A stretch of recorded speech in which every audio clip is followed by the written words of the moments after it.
Hey guys, how are you doing today? Furo here with another Legends deck presentation. If you're watching my content regularly, you might know that I'm not the biggest fan of aggro decks, but from time to time I also like to chill a bit and just go face all day. Just before the weekend, I therefore want to share with you the Aggro Crusader deck list that I have built yesterday on stream. We had some success with it, so you should be fine running this as well. The Nord always liked the aggressive playstyle, and this deck is fitting perfectly in the theme. Therefore, not too much strategy is involved in playing this deck. You are basically just trying to increase the possible damage output each turn, go for the face as much as possible, and avoid to trade most of the time. Here and there a trade is useful, but overall please just leave that to your opponent. Don't trade. If you can, on the other hand, just go for the face and then forcing your opponent to trade one turn later. A simple yet very effective strategy indeed, and Crusader is alongside Battlemage one of the classes that can pull the face stand out in the most efficient way. As you can see in the deck list on the right, the majority of cards is red in this build, so yeah, surely you could also change the classes without much hassle, so making it a Battlemage instead of a Crusader or making it a Warrior instead of a Crusader. The reason for that is the strong focus on the buffing mechanics of both the Northwind Outpost as well as the Orc Clan Captain, and of course the additional power increase of the Mighty Ally on top of that. The focus on buffing your creatures allows for some serious burst opportunities in combination with the Nordfire brands that are getting created by the Markarth Bannerman and the Raiding Party. The deck plays otherwise very straightforward, and I guess you will get an idea for the speed of it when you watch the gameplay that is coming afterwards. Expect to see the average game last between 5 and 7 turns. If it will go on for much longer time, then the chance is very high that you are just losing it. You are going very fast, but that is also true for every defeat. So please save yourself some time and don't try to win against an opponent still at 20 life while you are out of cards to play. A simple concede is definitely more useful from time to time. Don't be too proud to do it. Okay, so much for the deck. Let's just play a few games now, and in the meantime, a hit on the like button is the thing you might to try out. Alright guys, here we go, starting our journey today against a Scout, and you can only expect that he's playing Ramsguard. That is a good matchup for us, because if we just have the opportunity to push a lot of damage early on in the face, and he cannot outrun us, he cannot survive that long. So what's crucial in this matchup is that you are able to push damage early on, because late in the game, if you haven't pushed enough damage early, then you're just in trouble. Your opponent will ramp up, he will then more or less win the game in the end, because you cannot push the last remaining points of damage in his face. He will create a huge army of guards there on the board, he will then ramp up, and so on and so on. That is not winnable then for you later in the game. So he is not starting super fast, no fight is going to be good for him. We will just go for 2 in the face. We will drop the Graystone Ravager here, have another 4-1. And then the Mighty Ally is also coming on the next turn, if we are not forced to play a Shield Breaker, of course. If he's dropping now something like a Dark Guardian, there you go. We have just the opportunity to go into the Shield Breaker and still push the damage into his face. And that's what we are doing. The thing is, you could also, of course, trade your into the Dark Guardian with the Graystone Ravager that then getting buffed by the Shield Breaker, but on the other hand, you just want to push as much damage in the face as possible, as fast as possible. So this one's losing the guard. We're going then for 2 into his face. He's down to 26. We're pushing another 6, and we're dealing 2 damage through the Raider here into his face as well, which means he's down to 18. We will then use the Dark Guardian to take down the Raider. We still have the Graystone Ravager on the board, so hopefully we can deal another 6 points of damage here. Is someone out there? That's not happening. There's a midnight snack. Fortunately, it is not happening. So definitely killing this one. Thing is, I then like to just drop the Circle Initiate and the Graystone Ravager. You could play the Mighty Ally. Definitely not a bad play, but it's more efficient to go Circle Initiate and the Graystone Ravager. We just need an attack on the Graystone Ravager to activate the Beast Form ability from the Circle Initiate. Thing is, he might also just play Thorn Eastmarch now. There you go.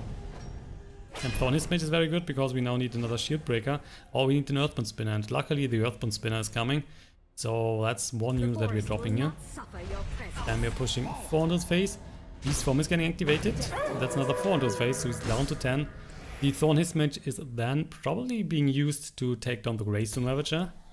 But we still have 7 on the board, and he's currently at 10 life. Might just go for another Thorn Eastmarch, for example. He might go for Nargleaf. One of those is probably coming here. He has a handful of cards, 9 in total. Going for the Sheer Point Dragon instead. So has he also drained Vitality? He has not, so we can at least push the 4 here. Plus we have the Northwind Outpost. So still, that is 4 on the face. Could go Northwind Outpost and Mighty Ally, but I really like to go Bannerman here. And then with the Northwind Outpost, if the Bannerman is able to attack, we get 2 Nordfire brands. And that means the Nordfire brands are just getting buffed, so we have at least 4 to hit him in the face.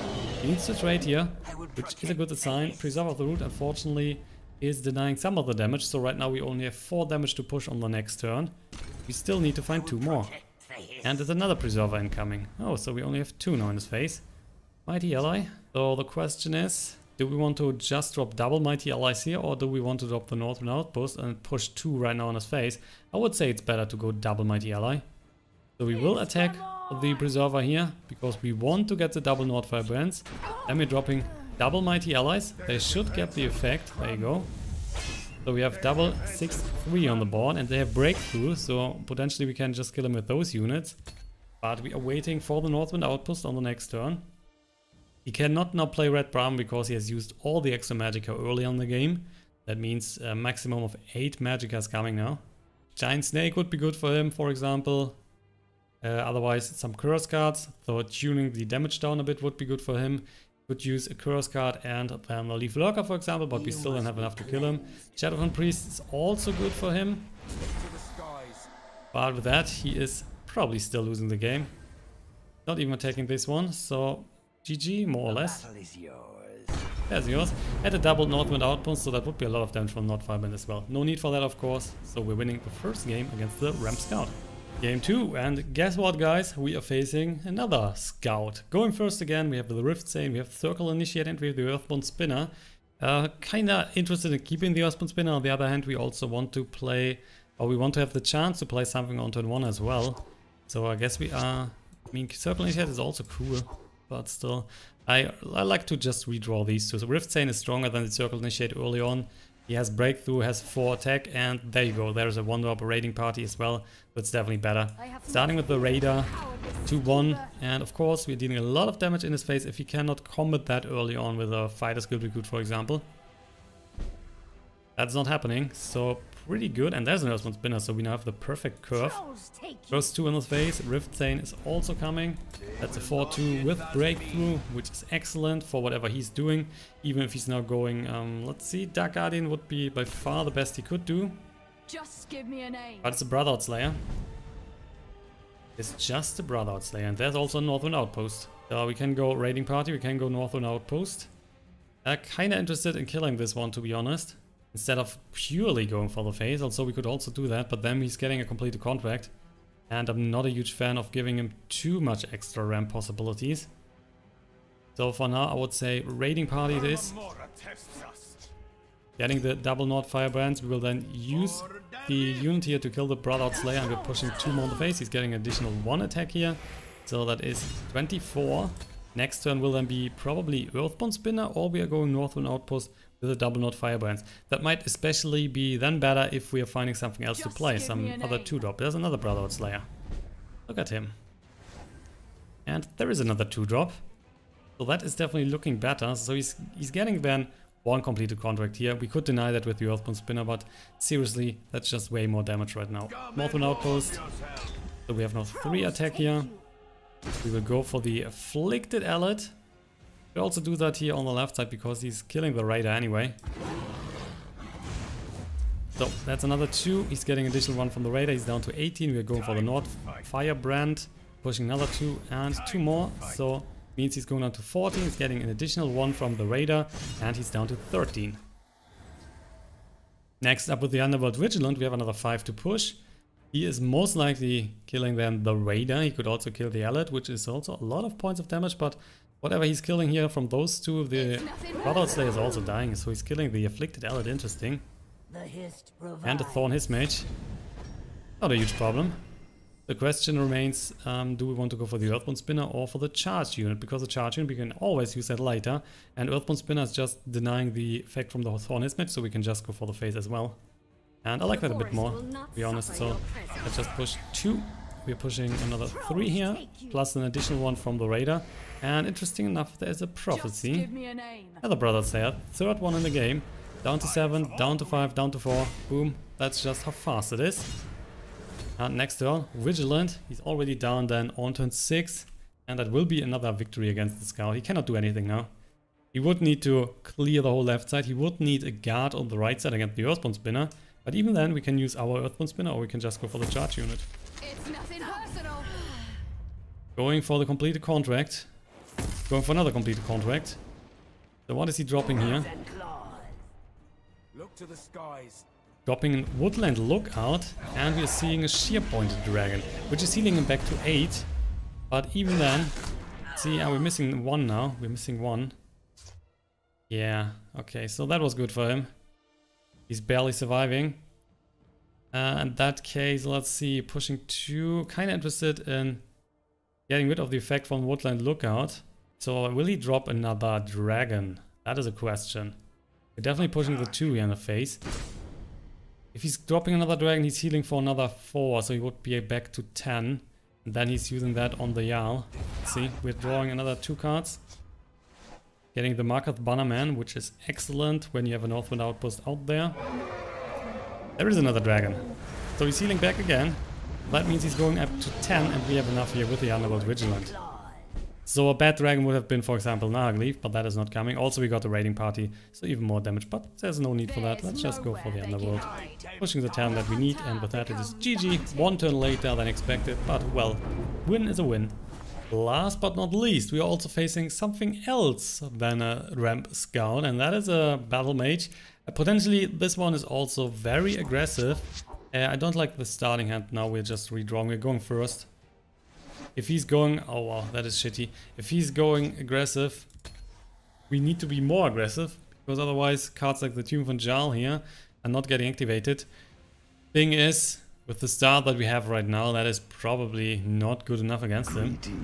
Starting, oh wait, starting with the Studious Greybeard. At the start of your turn, you can look at the top card of your deck and you may discard it.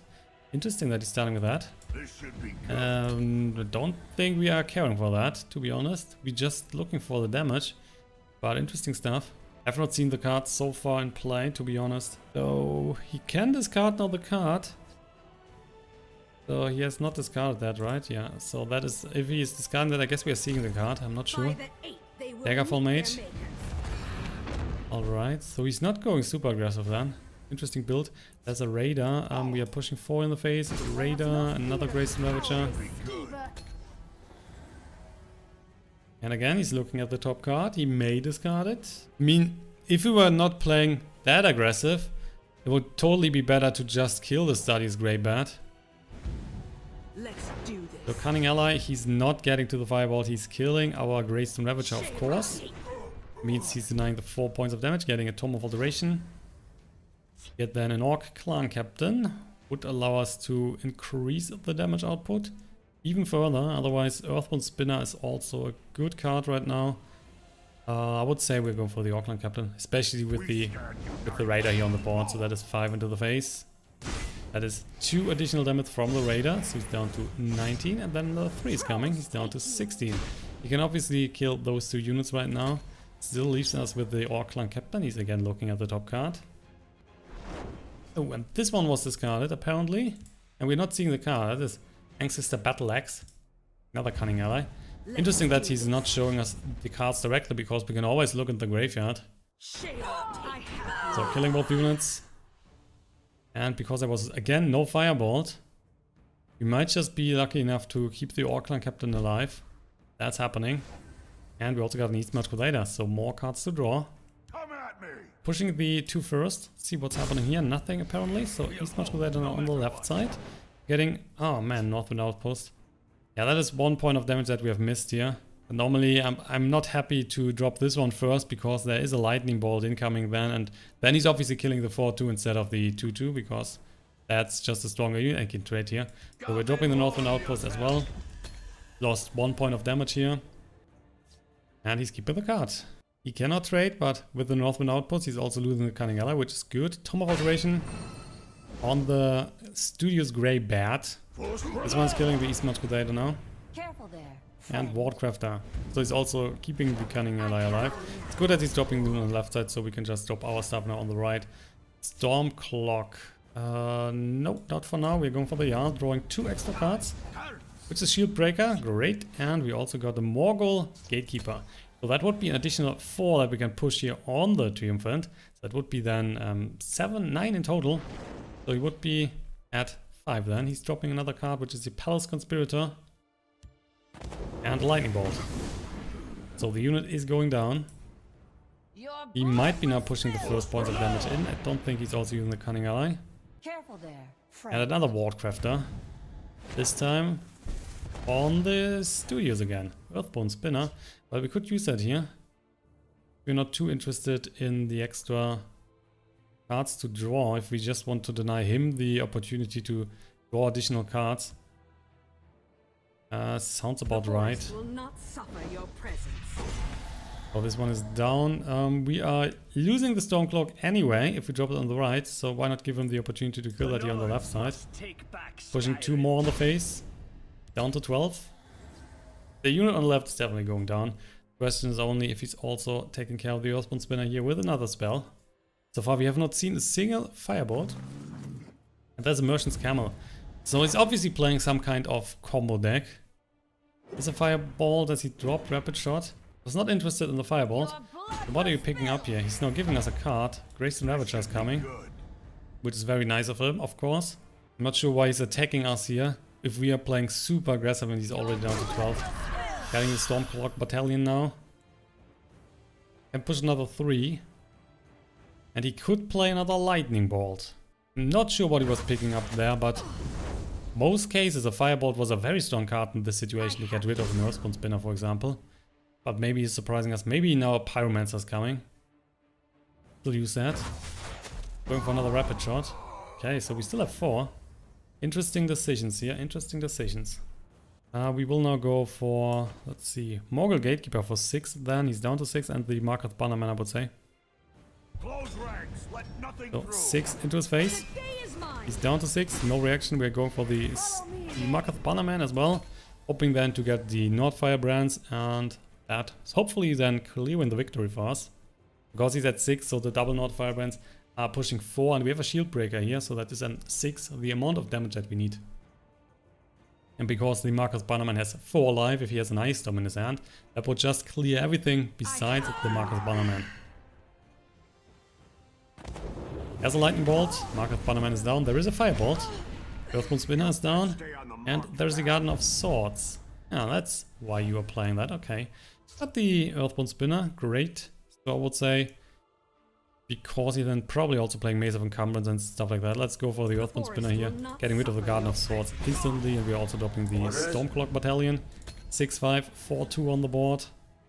Pretty strong. And we just need the attack of 1 unit here and we are good. Our hand count is slowly decreasing, though it might be good to play the Jarl as well on the next turn, if we cannot finish the game, of course. He has already used 2 Lightning Bolts, he has used 2 Firebolts here. The Firebolts were not created by the Cunning Ally, so that were the 2 out of his decks. There's still 1 Firebolt left, there is still 1 Lightning Bolt left, but that's it. And he's probably also playing Ice Storms, but that's not helping him too much against the Stormcloak Battalion here. He's most likely also playing Harpies, and he's playing the Maze of Encumbrance, at least I would assume that, so that is another option for him to get rid of a bit of damage for the next turn. By Stendar's breath. Or he's just dropping me against Vala and hope to kill me, or what's happening here.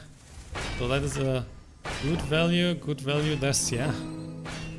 Well, that was good value, we can chaggle. We still have 6 here, but well. Cannot kill us with the damage right now on the left side, of course, but maybe... Yeah, of course, another mace. So we will then just silence our unit with the Earthbone Spinner. The forest will not suffer. We are still then having 6 here to attack. We can also buff that a bit with the Shield Breaker, right? So then we have 8 to attack, and with that we are winning another game. GG, man! And also we are at the end of today's episode. So if you've enjoyed it, if you like the deck, just give us a like on YouTube, thumbs up, and you can also subscribe, of course, for free. It's not costing you anything, and you will get notified when I'll be uploading more content. So why not do that? Would be a cool idea of you, and I would really much appreciate that. I will be back with the new Elder Scrolls Legends really soon, so definitely check that out. And also a giveaway is coming. I'm giving away 60 booster packs for Heroes of Skyrim, so keep an eye out for that. That is coming in the next couple of days. You have to do a little bit for that, and I will definitely keep you updated then in a small video, so keep an eye out for the giveaway. Thank you for watching the video until the end, and I will then see you in the next one. Sleep well, have a good night, and bye bye.